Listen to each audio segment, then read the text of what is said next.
Shabbat Shalom, meu querido amigo. Somos infinitamente gratos por esta oportunidade, por suas preces, por essa concessão em nos permitir que com muita humildade pudéssemos trazer a vós neste santo dia de Shabbat, memorial da criação, mandamento do Eterno para repouso, reflexão, em que os dias da criação voltam à nossa mente, para que exaltemos a magnitude de Deus e o poderio de suas mãos, a obra que Ele fez, para que sejamos gratos da mesma forma por tudo aquilo que Ele nos tem propiciado, em especial a vida para a adoração, para o estudo da sua palavra, para a busca da sua verdade e para a confirmação da nossa esperança nos méritos de Yeshua, o Filho do Homem, nos dias do amanhã. A paraxá dessa semana, Tzav, está no livro de Levítico, a partir do 6º capítulo. Nos traz, como em todas as parashot ou porções estudadas dos livros de Gênesis a Deuteronômio, ensinos importantes e lições para a nossa vida. O livro de Levítico, dentro dessa porção, capítulo 8º, quero abordar alguns versos convosco, nos diz assim, a partir do verso 6º: E Moisés fez chegar a Arão e a seus filhos, e os lavou com água. E vestiu-lhe a túnica, e cingiu-o com o cinto, e pôs sobre ele o manto. Também pôs sobre ele o éfode, e cingiu-o com um cinto de obra esmerada de éfode, e apertou-o com ele. Depois pôs-lhe o peitoral, pondo no peitoral o urim e o tumim. Pôs a mitra sobre a sua cabeça, sobre a sua testa. Na parte dianteira pôs a lâmina de ouro, a coroa da santidade, como o Senhor ordenara a Moisés.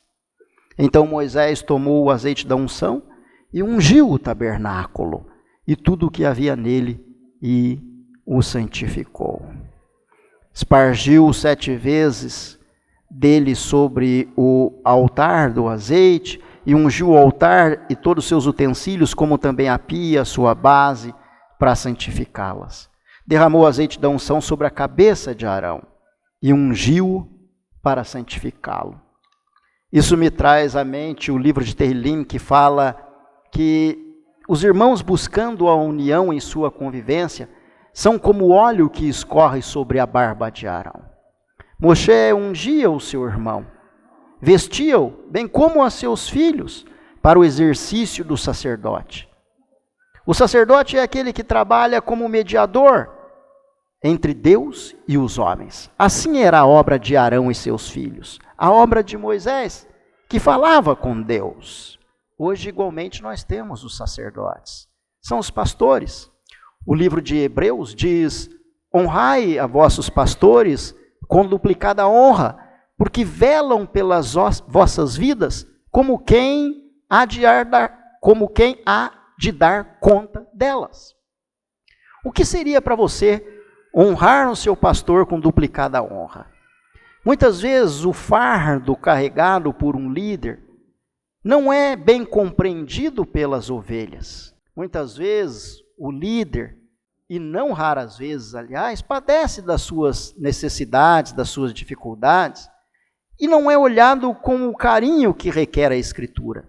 Nos diz o livro de Hebreus: duplicada honra, porque velam pelas vossas almas. Além de preocupar-se consigo mesmo, com a sua casa, com a sua família, o líder tem a mínima obrigação de se preocupar com todas as suas ovelhas, com todos os seus liderados, todos aqueles que ele alimenta com a palavra de Deus, com a palavra do Eterno. Mas a palavra de Deus também requer de nós algo importante.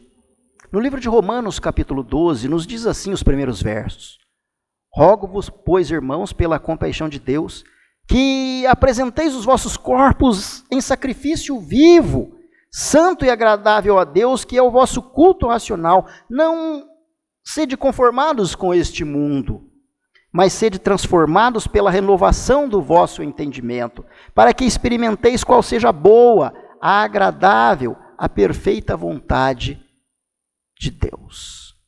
o que seria para você apresentar o seu corpo como um sacrifício vivo e agradável a Deus, como um culto racional? Até onde vai a sua entrega? Obviamente, o pastor, assim está escrito e assim devemos fazê-lo, dá a vida pelas ovelhas. Isso está na Brit Hadashah, no Novo Testamento. Quando uma ovelha se desgarra, involuntariamente se perde, o pastor com muito amor sai ao encontro daquela ovelha. Mas algo também interessante e muito conhecido é a situação do filho pródigo. O filho pródigo, ele deixa a casa de seu pai de uma forma voluntária e, deixando a casa de seu pai, ele desfruta de tudo o que entende ser proveitoso para a vida e que não poderia ele desfrutar sob o domínio territorial ou a abrangência da autoridade de seu pai. Diferente de uma ovelha que se perde involuntariamente e o pastor sai à sua busca por amá-la enquanto as 99 estão no aprisco, o filho pródigo voluntariamente deixou a casa do pai. Será que o pai deveria ir buscá-lo naquela circunstância? A Brit Hadashah, o Novo Testamento, nos ensina que não. O filho pródigo gozou de todas as delícias, esbanjou de todos os recursos, de toda a sua herança, e num dado momento de reflexão, quando nada mais ele tinha, se alimentando inclusive das bolotas que os porcos comiam, ele pensou ainda em tempo. Na casa de meu pai não era assim. Eu tinha alimento, eu tinha veste, eu era bem cuidado, e resolvi por conta própria abandonar. Eu vou voltar, decidiu ele. Quem sabe meu pai me receba como um de seus empregados, como um jornaleiro. Essa passagem é muito linda, porque muita gente cobra o amor do pastor quando uma ovelha se desgarra. Entenda você, quando uma ovelha se desgarra voluntariamente e assume as consequências dos seus próprios erros, não nos ensina a Escritura que o pastor deve ir atrás. Veja o exemplo do filho pródigo. E o filho pródigo decidiu voltar por si, imaginando ser recebido novamente pelo pai, mesmo que fosse para se tornar um dos jornaleiros, um dos assalariados. E ao voltar, se surpreendeu com o pai que o esperava. E quando o pai viu aquele filho, se alegrou muito, eles se abraçaram. O irmão que ficara com o pai, enciumado, disse: eu sempre estive com meu pai e nada disso recebi, e para este que gozou de todas as delícias, meu pai mata o bezerro cevado. E o pai disse: se alegre, porque você sempre esteve comigo, meu filho, e nada lhe faltou. Mas este desfrutou de tudo aquilo que entendia ser prazer, mas pôde entender num momento de reflexão, num momento de consciência, de que o maior de todos os prazeres é estar junto do Pai. Assim Deus nos recebe e Deus nos pergunta: até onde estamos prontos para oferecer a nós mesmos em sacrifício vivo ao Senhor, pela santidade que Ele almeja de nós? Moisés vestia Arão, Moisés vestia os seus filhos. Na faixa que carregava o sumo sacerdote, escrito estava: santidade ao Senhor. E Deus diz mais na sua palavra, na carta de Pedro, na primeira carta de Pedro, no capítulo 1, nos é dito assim: mas, como filhos obedientes, não vos conformando com as concupiscências que antes havia em vossa ignorância, mas, como é santo aquele que vos chamou, sede vós também santos em toda a vossa maneira de viver. Porque escrito está: sede santos, porque eu sou santo. A pergunta é: por que devo eu ser separado? Por que devo eu ser santificado? Por que você deve buscar estes mesmos atributos?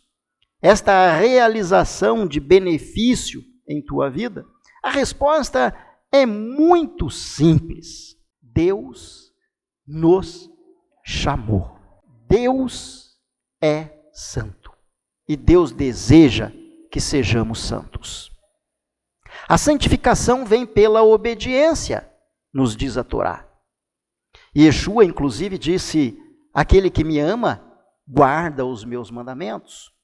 Então, a obediência é também, além de outros fatores, um indício comprobatório do seu amor a Deus, do seu amor a Yeshua. Mas, quando se fala em obediência, de uma forma natural, nós falamos de regras, nós falamos de mandamentos. E quantos de nós há que amem os mandamentos de Deus? Davi disse em Terlim, no livro de Salmos: amo a tua lei e nela medito de dia e de noite. A tua lei são todo o meu prazer. No outro salmo extenso, 119, ele diz: lâmpada para os meus pés é a tua palavra e luz para o meu caminho. O sacerdote e sumo sacerdote, como Arão, os filhos de Arão, ofereciam sacrifícios para expiação do povo de Israel, e um animal inocente morria, tinha o sangue derramado, o animal era imolado para que o homem pudesse ser perdoado. A intenção e o propósito de Deus era que o homem, quando visse o animalzinho sendo morto, por consequência da transgressão, não do animal, mas do próprio homem, ele verdadeiramente se arrependesse, passasse a entender que o que deveria estar colocado sobre o holocausto, sobre o altar de pedras, era o próprio homem e o animal, e assim não haveriam mais mortes. Mas não aconteceu assim. Por dias, por anos, por décadas, os sacrifícios foram feitos. Em quantas destas ocasiões os homens se colocavam sobre o altar como um sacrifício vivo? E o que é isso? Abraão nos respondeu, quando subia ao monte com seu filho Isaque. Isaque disse a seu pai: pai, aqui está a lenha para o holocausto. Todo o material está pronto, a lenha está posta, mas onde está o cordeiro? O que se passou no coração e na mente de Abraão naquele momento, você é capaz de imaginar? Ele disse: Deus proverá para si o cordeiro. Mas Isaque deitou sobre o altar. Abraão matou Isaque? De certa forma. Isaque morreu? De certa forma. Essa história vem para nos provar uma única coisa. A partir do momento que estivermos prontos como Abraão para entregar um filho, ou a partir do momento que, como filho, estivermos prontos para deitar sobre o altar como um sacrifício vivo, entenderemos na plenitude o que é buscar santidade diante do Senhor. Mas não se preocupe, Deus não busca tirar a sua vida. A vida de um homem já foi entregue, o justo pelo injusto, para que nós possamos entender o quão importante é ser santo, porque Deus, o eterno Criador, é santo em todos os momentos. Que Deus possa abençoar a mim e a você, e que a sua vida seja de exemplo na sua casa, para os seus filhos. Na Beit. Beit se escreve com 2 letras em hebraico, Beit e Tav. Mas Beit é reflexo de Abba, de pai, de Av. Av em hebraico é o Aleph e é o Beit. Ou seja, Deus comanda a casa. Que você que está me ouvindo, seja o cabeça de sua casa, e que sobre sua testa, para os seus filhos, para sua esposa, para a sociedade, esteja escrito: santidade ao Senhor. Nos abençoe o Eterno e tenha misericórdia de nós sempre. Shalom Aleichem Lehitraot. Até a próxima oportunidade.